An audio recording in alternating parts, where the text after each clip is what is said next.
मित्रेला। जय शंकर की मंत्रीवर। महाराज जय शंकर की मंत्रीवर। कहिए महाराज।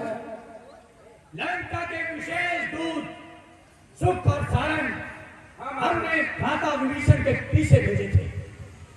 जरा पता कीजिए कि वो क्या खबर लेकर आए हैं, क्या समाचार लेकर आए हैं।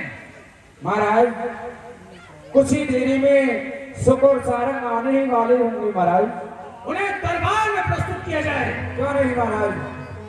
महाराज के जीवन की जय जयकार हो। महाराज जय शंकर की। खुश रहो विशेष दूत सुख और सारंग। जी महाराज। कहिए सुख और सारंग, आप हमारे उस धूर्त भ्राता विभीषण के साथ गए थे, जी गुप्तचर बनकर गए थे, और आज लंका को आपके ऊपर गर्व है। आप विशेष गुप्तचर हैं।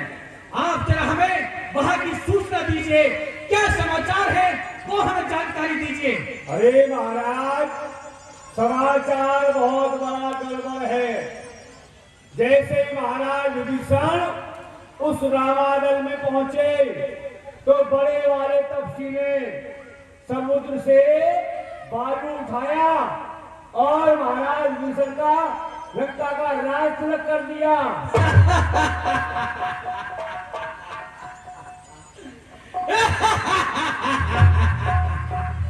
अरे लंकाधिपति रावण, जिसके यहाँ यम काल वरुण सब पानी भरते हैं, उसके रहते उस धूर्त विभीषण का राज तिलक कर दिया। यही तो सोचने वाली बात है।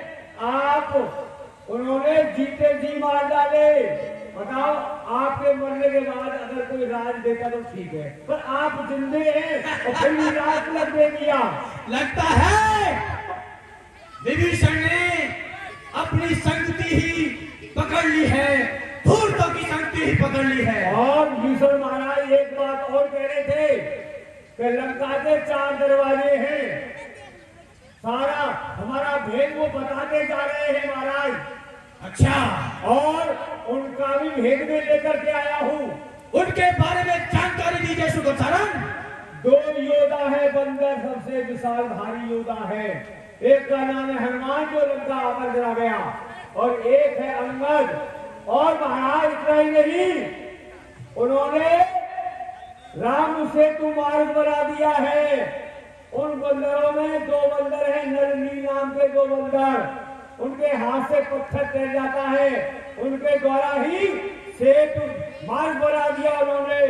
उसके बाद में वहां पर भोलेनाथ की मूर्ति रख करके और रामेश्वर स्थापना कर डाली है।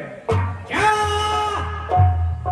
इतने विशाल समुद्र को सेतु बनाकर और वो लाल कर लंका की सीमा में आ गए? आ गए महाराज। मंत्रीवर, हमारे पुत्र अनायास को दरबार में बुलाया जाए। और महाराज वो जो छोटा वाला तपसी है ना, वो लक्ष्मण, उन्होंने पत्रिका भेज दी है। कहा कि बड़े महाराज रावण को पत्र दे देना, या तो सीता माता को दे दो, फिर तुम्हारे महाराज रावण का काल आ गया काल। और देखो उन्होंने कोना फाड़ दिया है। पहले से ही बताया कोना फाड़ का कुछ चिट्ठी दे दिया है। अरे काल की बात करते हैं वो। अरे उस काल का भी काल हूं मैं, और जिसके दशे का कोई इलाज नहीं, ऐसा भुजंगनाथ हूं मैं। मंत्रीवर, पुत्र अनायास को दरबार में बुलाया जाए। सावधान, युवराज अनायास पधार रहे हैं।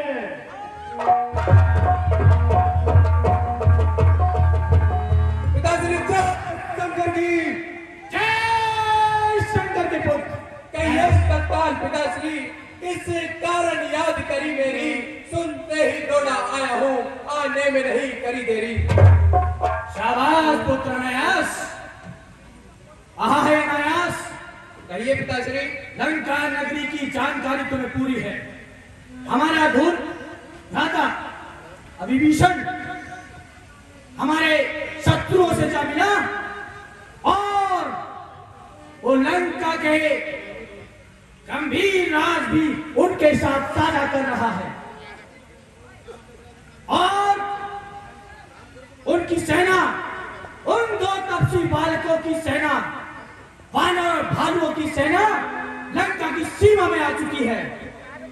अतः मैं आपको आदेश देता हूं कि लंका के प्रत्येक द्वार पर एक से एक योद्धा उसकी चौकीदारी के लिए, उसकी रक्षा के लिए बैठाया जाए।